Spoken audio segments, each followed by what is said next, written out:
नमस्कार साथियों, स्वागत है आप सभी का एस के रेलवे वाला में। दोस्तों, जैसा कि आप सभी जानते हैं कि रेलवे ग्रुप डी भर्ती 2025 आ चुकी है, जिसका ऑनलाइन एप्लीकेशन 23 जनवरी से स्टार्ट होने वाला है। तो आज की वीडियो में हम लोग जानने वाले हैं कि किस तरह से आप अपनी तैयारी को जीरो से शुरू करके बेहतर कर सकते हैं, ताकि आप अपना एक सीट इसमें पक्का कर लें। तो चलिए बिना देर के वीडियो शुरू करते हैं। तो जैसा कि आप सभी को पता है कि किसी भी एग्ज़ाम की तैयारी करने के लिए सबसे पहले उसके क्या एग्ज़ाम पैटर्न है, उसके क्या सिलेबस है, ये जानना बहुत ज़रूरी होता है। तो सबसे पहले हम लोग यहाँ पे एग्ज़ाम पैटर्न जानेंगे। तो एग्ज़ाम पैटर्न की बात करने से पहले आपको बता दें कि इसका जो एग्ज़ाम होने वाला है वह कंप्यूटर बेस्ड एग्ज़ाम होगा, यानी कि CBT होगा, कंप्यूटर बेस्ड टेस्ट, जिसमें आपको टोटल 100 नंबर के क्वेश्चन पूछे जाने वाले हैं, जिसमें टोटल 100 क्वेश्चन रहेंगे 100 नंबर के। इसमें बात करें जनरल साइंस के 25 क्वेश्चन रहेंगे, उसी तरह मैथ का 25 क्वेश्चन रहेंगे, फिर जनरल इंटेलिजेंस रीजनिंग इससे 30 क्वेश्चन रहेंगे, और GK GS और करंट अफेयर दोनों मिला के 20 क्वेश्चन रहने वाले हैं। और इस एग्ज़ाम को देने के लिए जो है आपको टाइम दिया जाएगा 90 मिनट। तो ये हो गया एग्ज़ाम पैटर्न। इसके सिलेबस की बात करें तो जैसा कि आपको पता है कि इसका ऑनलाइन एग्ज़ाम होने वाला है, और इसमें 4 subject math, reasoning, GK GS और करंट अफेयर से सवाल इसमें पूछे जाने वाले हैं। तो यहाँ पे मैथ में बात करें कि मैथ में कौन कौन से चैप्टर यहाँ पे जो है मुख्यतः आने वाला है। तो मैथ में से बात कर लें तो सबसे पहले तो सरलीकरण हो गया, सिंप्लीफिकेशन जिसको बोलते हैं। उसके बाद घातांक करनी हो गया, औसत हो गया, मिश्रण हो गया।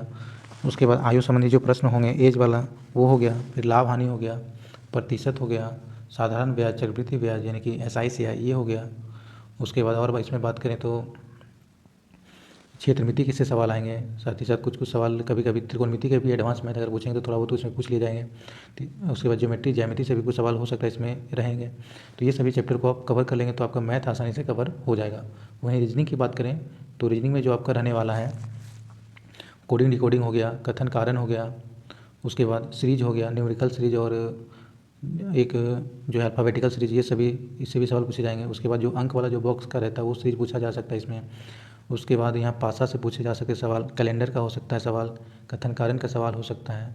उसके बाद सीटिंग अरेंजमेंट, जो क्रमबद्ध जो सीटिंग अरेंजमेंट होता है उसके ज़्यादा सवाल अभी आ रहे हैं, जैसा कि अभी पिछले एग्जाम में आप देख चुके हैं। तो ये सभी चैप्टर को आप आसानी से कवर कर लेंगे तो आपका पूरा रीडिंग इसमें कवर हो जाएगा। वहीं बात करें साइंस का तो साइंस में जो जनरली चैप्टर पूछे जाएंगे वो लाइट हो गया, प्रकाश हो गया, विद्युत धारा हो गया।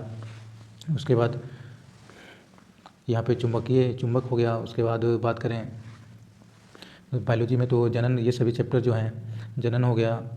तो इन सभी चैप्टर को आप आसानी से, यानी कि कहने का अर्थ है कि 9-10 में जो भी सब चैप्टर दिए हुए हैं उनको आसानी से आप कवर कर लेंगे तो आपका ये पूरा जो है साइंस का सिलेबस आपका कवर हो जाएगा।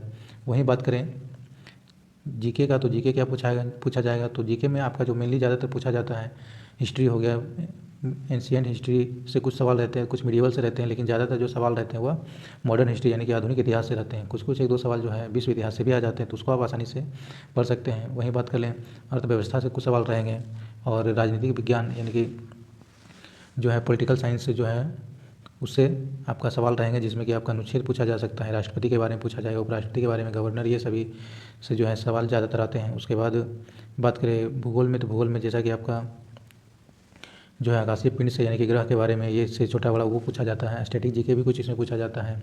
इसमें कौन सबसे बड़ा है भारत में, छोटा बड़ा, विश्व में भारत में प्रथम, ये सभी सवाल इसमें पूछे जाते हैं। और दिवस वगैरह पूछा जाता है। तो ये सभी सवाल जो है स्टैटिक के रूप में आप इसको कवर कर सकते हैं। साथ ही साथ जो है पृथ्वी के बारे में, वायुमंडल के बारे में, ये सभी जो है आपका ज्योग्राफी का हो गया। तो इन चीज़ों का आप अच्छे से कवर कर लेंगे तो आपका लगभग जो है सारा सिलेबस कवर हो जाएगा। उसी तरह करंट अफेयर में जो है खेल कूद से ज़्यादातर अभी देखते हैं कि इससे खेल कूद से ज़्यादा सवाल आता है, दिवस पूछ लिया जाता है, कोई नई योजनाएं सरकार की चल रही है तो उससे सवाल कर लिए जाते हैं। तो ये सभी चीज़ों को आपको करंट अफेयर के रूप में कवर करना है, जिससे आपका पूरा कवर हो जाएगा। अब हम लोग बात करते हैं कि इन सभी चीज़ों को कवर करने के लिए हमें कौन कौन सी किताबें पढ़नी चाहिए, यानी कि कौन कौन सी किताबें पढ़ें कि हमारी जो है सारी चीज़ें कवर हो जाएँ। तो मैथ के लिए आप कोई से अभी मार्केट में जो आसानी से उपलब्ध है, नॉर्मल कॉम्पिटिटिव एग्जाम का अंकगणित ले सकते हैं।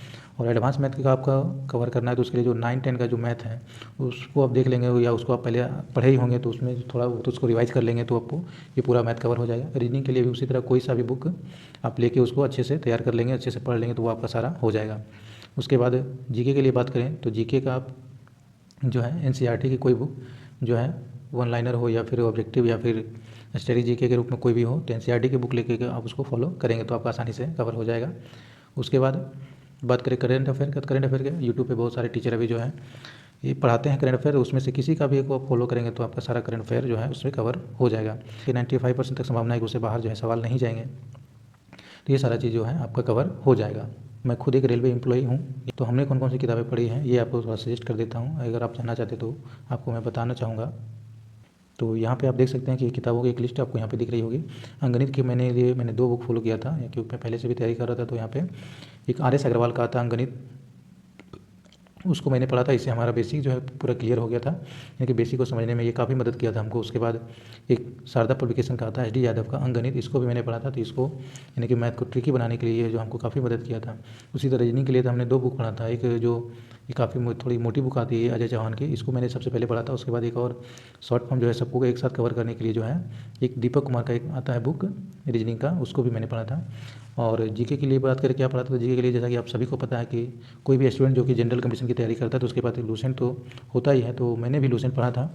और SPD ये भी जानते हैं कि SPD लूसेंट SPD तो सभी स्टूडेंट के पास रहता है, तो मैंने भी लूसेंट पढ़ा था। और SPD का जो है सामान्य विज्ञान ये भी पढ़ा था, और सामान्य अध्ययन का यानी कि जीके और GS दोनों का मैंने SPD भी पढ़ा था। और साथ ही साथ जो है करंट अफेयर के लिए मैंने ऑनलाइन क्लास में उत्कर्ष क्लास में देखता था, और उसका बुक भी मैंने पढ़ा है।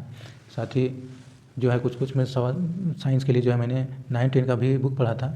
तो ये सभी चीज़ों से मेरा आसानी से कवर हो गया था। तो इस तरह से आप भी कोई सा भी बुक फॉलो करेंगे, लेकिन उसको आप अच्छे से पढ़ेंगे तो आपको सारा चीज़ कवर होने वाला है।